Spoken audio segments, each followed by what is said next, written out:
Glória a Deus. Meus irmãos, com muita alegria, quero saudar a todos com a paz do Senhor. Por gentileza, abra a tua Bíblia, Juízes, livro de Juízes, ou dos Juízes, capítulo 2. Glória a Deus. E versículo 10.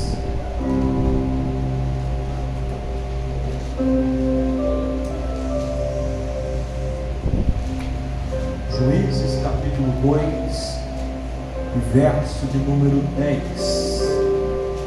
Quem não encontrou, já olha no telão que já está aí. Glória a Deus. Diz-nos assim: e foi também congregada toda aquela geração a seus pais, e outra geração após eles se levantou, que não conhecia o Senhor, nem tampouco a obra que fizera Israel. Que não conhecia o Senhor, nem tampouco a obra que fizera a Israel. Podemos assentar? Eu vou ser bastante sucinto, mas objetivo naquilo que Deus colocou no nosso coração. É culto de Santa Ceia, e é um culto propício para nós ensinarmos, para corrigirmos, para exortarmos e também para trazer uma palavra de esperança ao coração da igreja. O livro de Juízes é um livro que retrata acerca de um período de aproximadamente 350 anos históricos que Israel atravessou. Nesse tempo, Israel está sendo julgado por juízes que seriam levantados ou eram levantados por Deus em determinada localidade para julgar a Israel e, por certo, também para libertar Israel das mãos dos opressores. Por quê? Porque esse livro traz-nos a história, pelo menos de 13 juízes que julgaram Israel. E nesse período, Israel estava vivendo um momento muito crítico, de muita instabilidade espiritual. Israel, certo momento, servia a Deus, mas certo momento se esfriava. Josué adentra com Israel na terra prometida, e ali ele reforça as leis do Senhor, mas a Bíblia diz que Josué morre. E quando Josué morre, o povo se pergunta: quem é que vai nos julgar? Quem é que vai nos direcionar? Quem é que vai liderar por nós? E logo após a morte de Josué, começa esse cenário, esse caos, essa apostasia espiritual que Israel começa a atravessar por esse período de 350 anos, aonde Israel começou a se tornar um povo infiel a Deus, porque a Bíblia diz que a geração de Josué se passa e outra geração se levanta, e essa geração que vem quando seus pais estão mortos, essa geração não sabe quem é o Senhor, não conhecia o Senhor e não se interessou em conhecer o Senhor.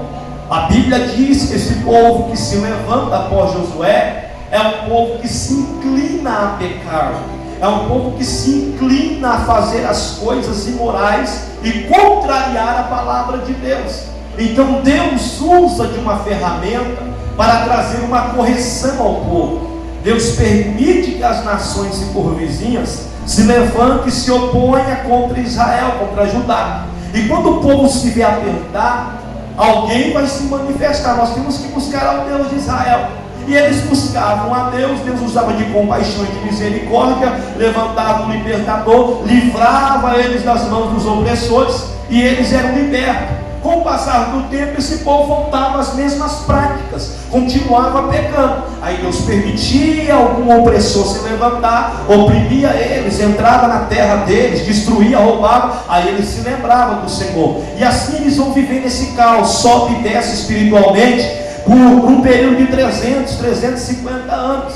Mas o que me prende a atenção aqui dentro desse contexto histórico é esse problema que se revelou dentro de Israel. Por quê? Por que essa geração não conhecia o Senhor? Que geração é essa que não se interessou em aprender sobre o Deus de Israel? Porque havia escritos, e era uma incumbência dos pais passar a história para os filhos de Israel.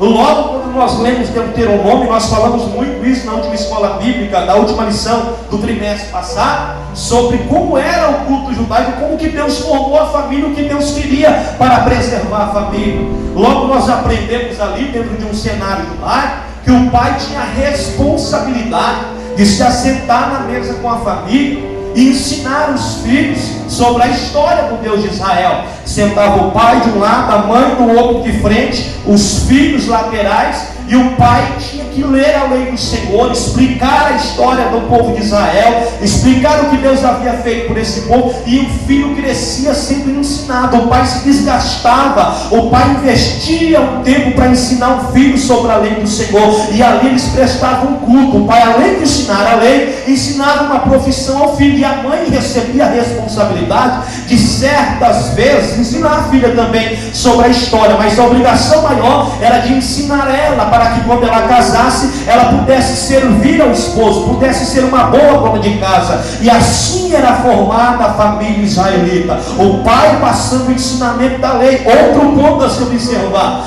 o pai tinha que ter, além do conhecimento para ensinar, a Bíblia diz que o pai deveria ensinar o filho no seu levantar, no seu andar, no seu caminhar, até no seu deitar. Quer dizer, a postura daquele pai, ele deveria inflamar no filho uma curiosidade para o filho dizer: pai, por que o Senhor faz assim? Por que o Senhor é assim? Por que o Senhor é assim? Aí o pai explicaria: porque a lei do Senhor manda, porque a lei do Senhor ensina. Então o pai, ele era o exemplo para o filho no falar, no andar, no deitar, no levantar. É isso que faltou para essa geração. Essa geração que se levanta após Josué é uma geração que não tem referência, é uma geração que não tem referência dos pais, porque os pais serviram a Deus, mas erraram no passar, erraram no transmitir, erraram no passar a história para os seus filhos, para que os seus filhos dessem continuidade. Houve um momento que Israel vai atravessar o Jordão, e Deus exige de Josué e do povo de levantar um memorial. Por que esse memorial?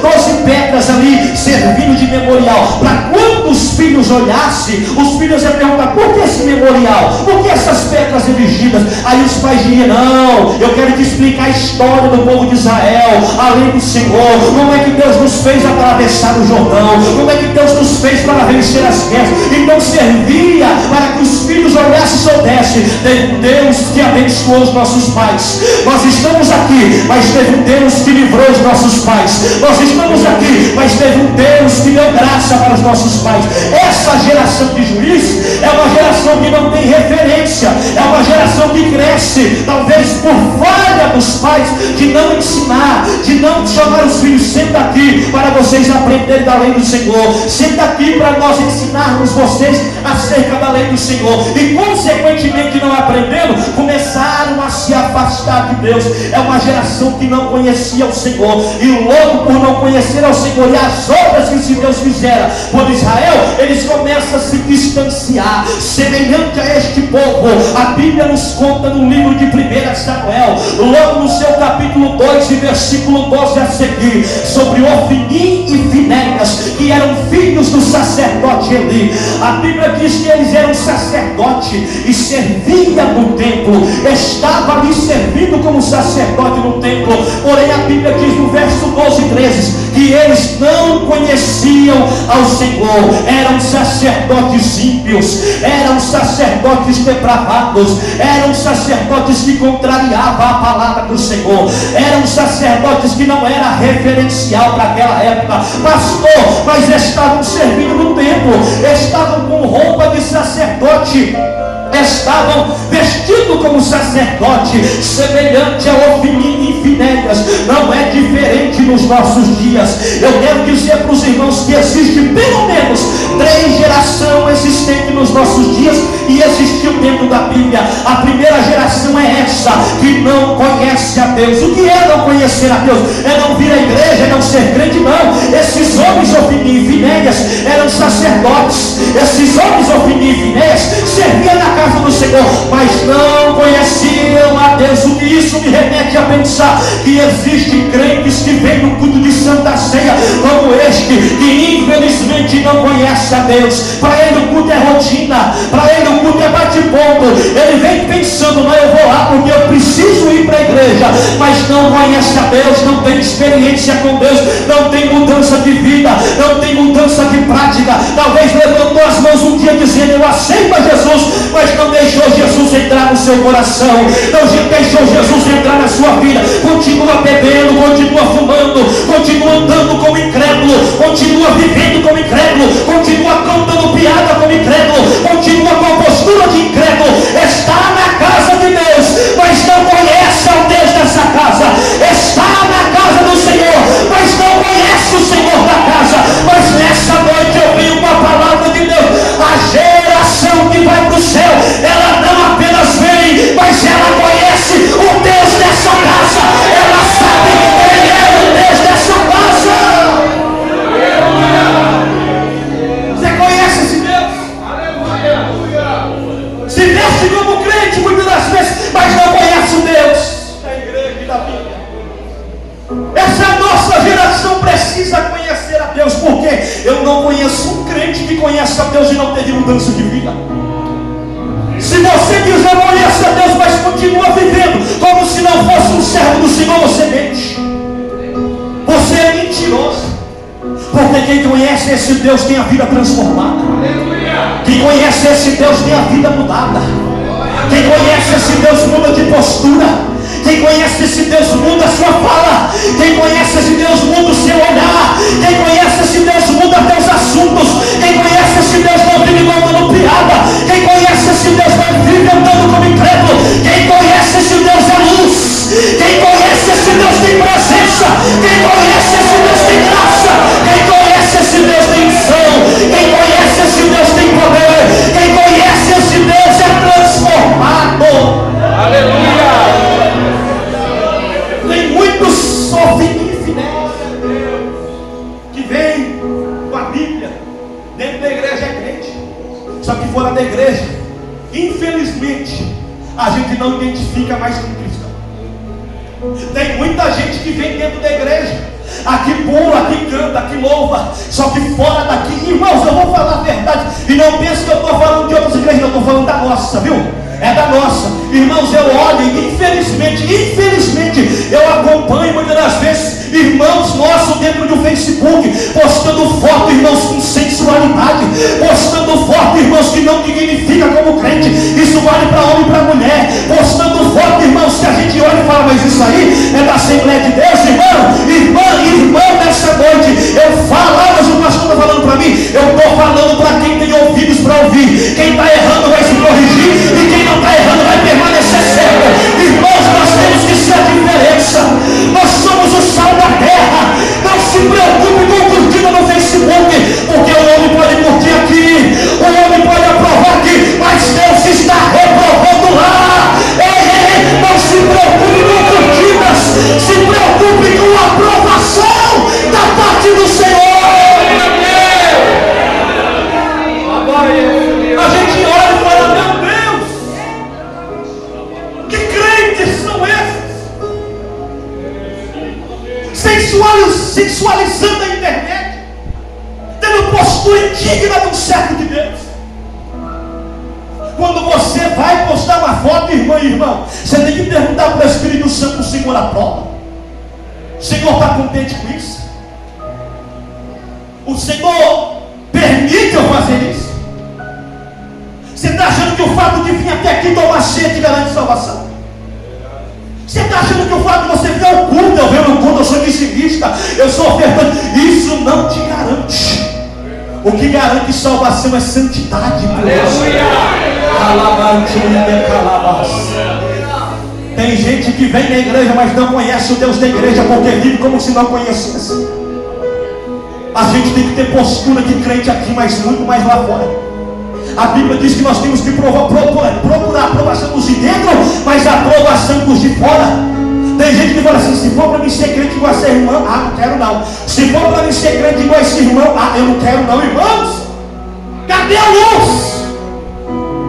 Jesus não é trevas e escuridão. Aonde Jesus entra tem luz.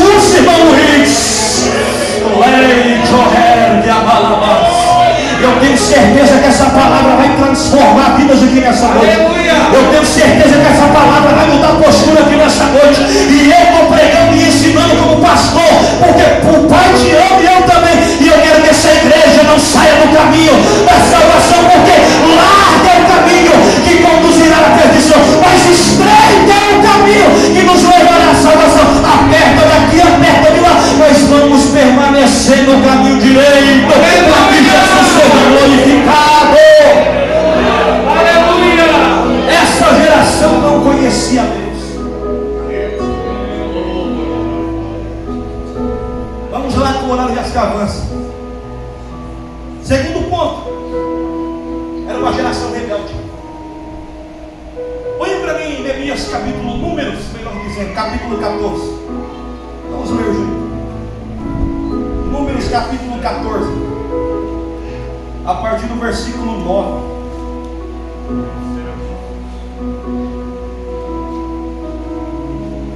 Isso. Então somente não sejais rebelde contra o Senhor, e não temais o povo dessa terra, porquanto são eles nosso pão.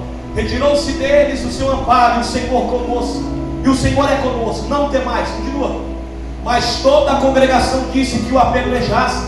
Porém, a glória do Senhor apareceu na tenda da congregação a todos os filhos de Israel. E disse o Senhor a Moisés: até quando me provocará este povo? E até quando não crerá em mim, apesar de todos os sinais que fiz no meio deles? Com pestilência o ferirei, e o rejeitarei, e te farei a ti, e te farei a ti, povo maior e mais forte do que este.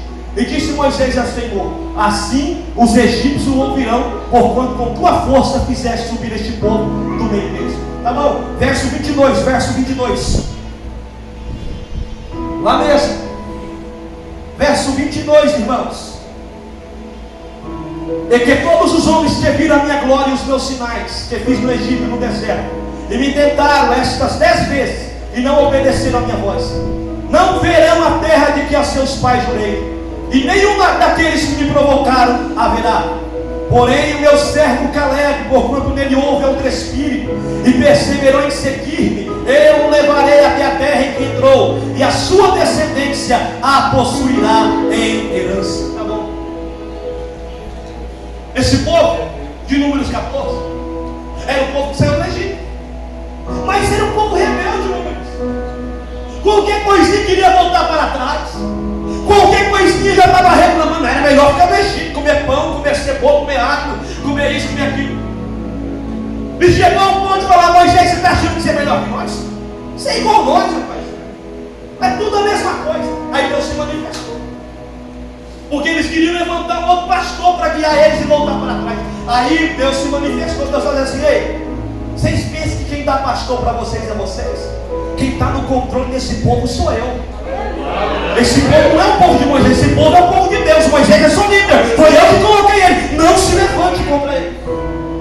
Aí Deus fala: esse povo é rebelde, esse povo é duro, esse povo peca. Eu vou matar todo mundo, Moisés, e vou fazer de ti um povo mais forte. Aí Moisés se manifesta: não, Deus, não faça assim não. O que o povo vai pensar do Senhor? O que as outras nações dirão? Aí Deus ouve Moisés, olha a profundidade. Deus ouve Moisés: glória a Moisés, esse povo é rebelde, esse povo é pecador, mas tá bom, eu vou te ouvir. Só que tem uma coisa: nenhum deles vai entrar na terra a qual jurei a seus pais. Nenhum deles verá essa terra. Os filhos verão eles, porque eu vou fulminar todo mundo nessa terra. Só que o meu servo Caleb não. Meu servo Caleb perseverou, ele obedeceu, ele foi fiel, ele foi correto, ele foi